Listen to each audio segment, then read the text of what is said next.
Halo Sobat Maritim, pada video ini kami akan membahas materi mengenai antropometri. Poin yang akan dibahas yaitu tujuan dan peran antropometri, aspek-aspek dan jenis antropometri, serta alat ukur yang digunakan dalam antropometri.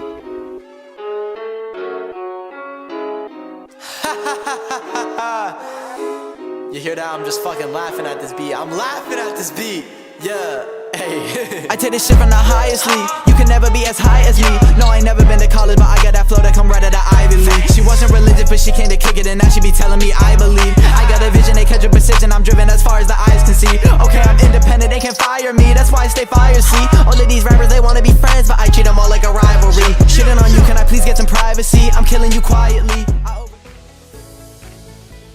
Antropometri adalah suatu cabang ilmu yang mempelajari tentang dimensi tubuh manusia. Antropometri berasal dari dua kata, yaitu antro yang berarti manusia dan metri yang artinya pengukuran.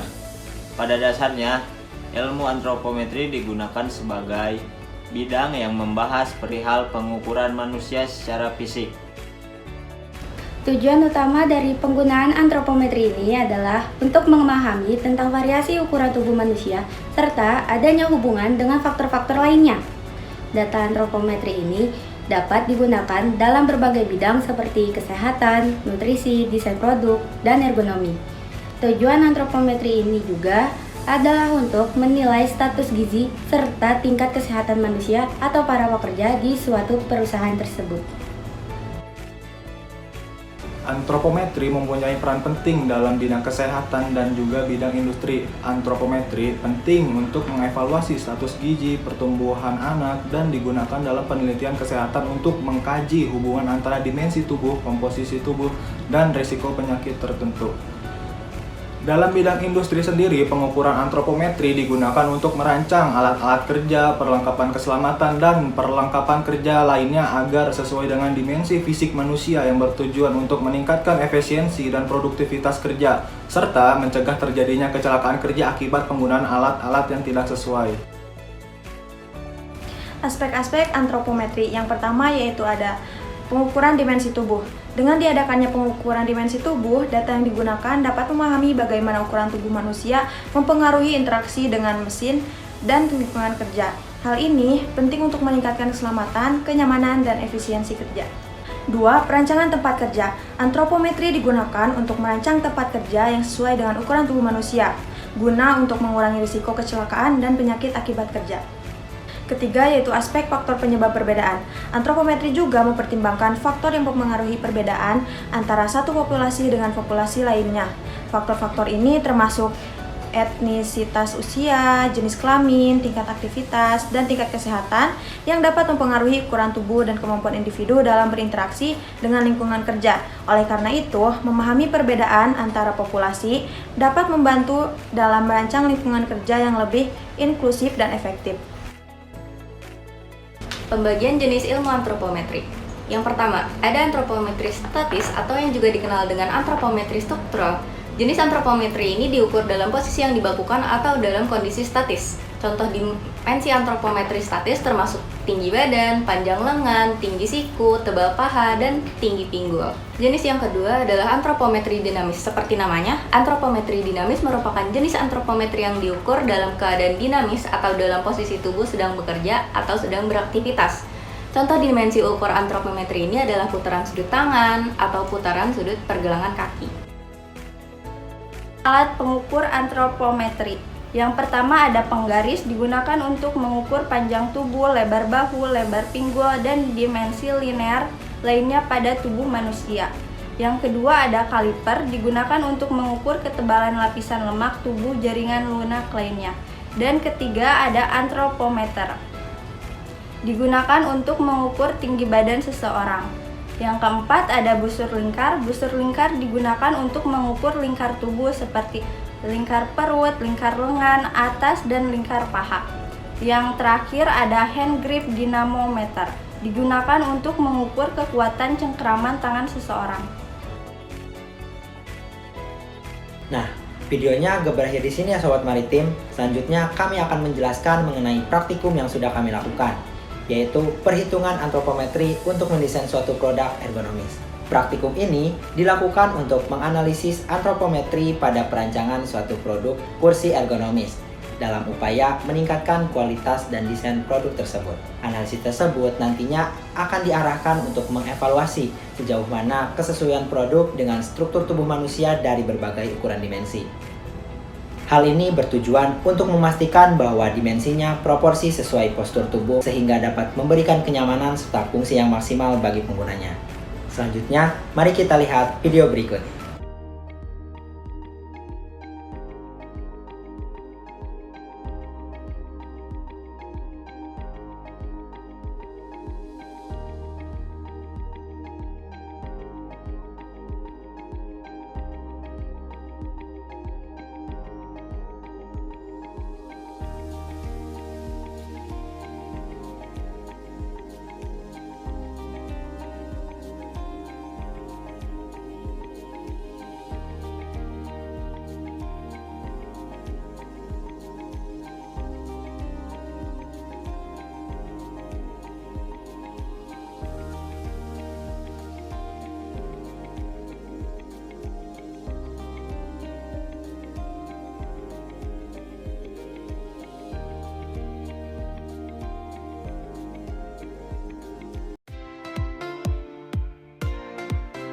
Data diawali dengan melakukan observasi pengukuran dimensi pada responden.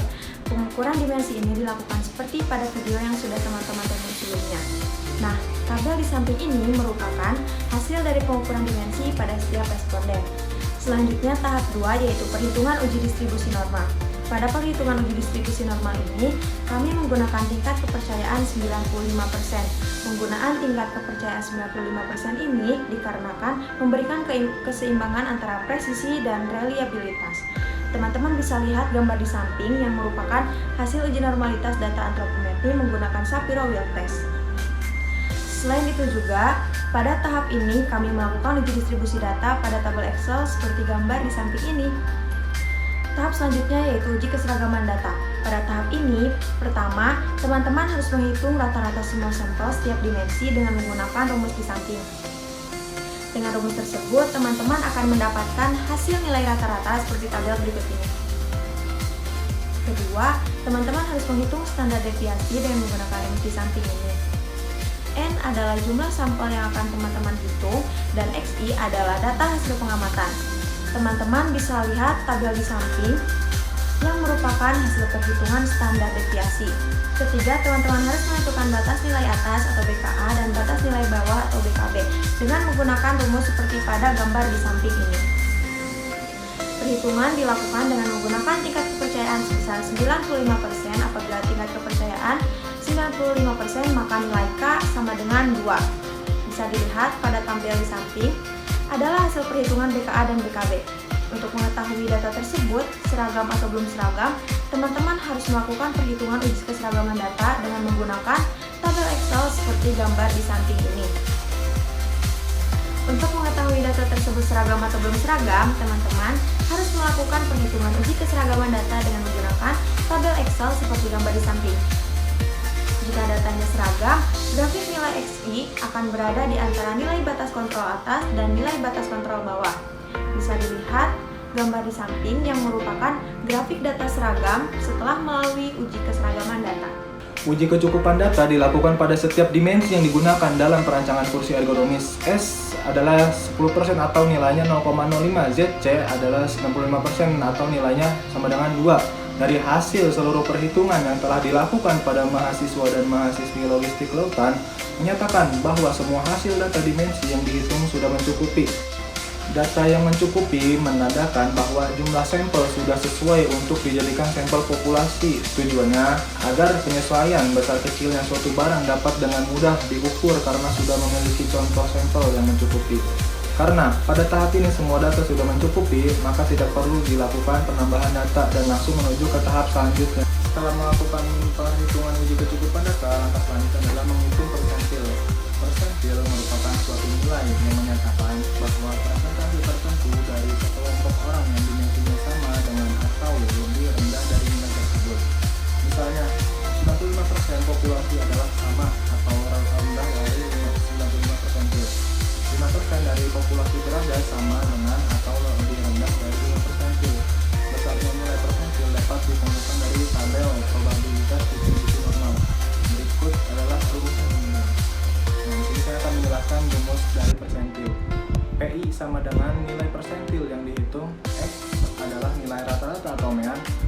adalah faktor pengali atau koefisien, S adalah standar deviasi. Setelah dilakukan perhitungan persentil, baru bisa kita tentukan berapa ukuran dari desain kursi tersebut. Selanjutnya, pada hasil perhitungan uji kecukupan data dapat diketahui bahwa semua hasil data dimensi yang dihitung sudah mencukupi. Lalu diakhiri dengan hasil data perhitungan persentil, didapatkan bahwa TPL 41,87 cm, TBH 61,83 cm, TSD 25,80 cm, PLB 164,21 cm, PPL 58,15 cm, LSD 56,58 cm, LBT 11,04 cm, dan TDT dengan hasil 25,80 cm. Kesimpulan dari apa yang sudah dipaparkan di sebelumnya yaitu praktikum antropometri ini dilakukan dengan melakukan analisis produk kursi dengan pendekatan antropometri yang berdasarkan beberapa ukuran tubuh seperti lebar pinggul, panjang paha dari bokong sampai ke lutut, tinggi tubuh dalam posisi duduk, serta panjang siku yang diukur dari siku sampai dengan ujung jari-jari dalam posisi siku tegak lurus.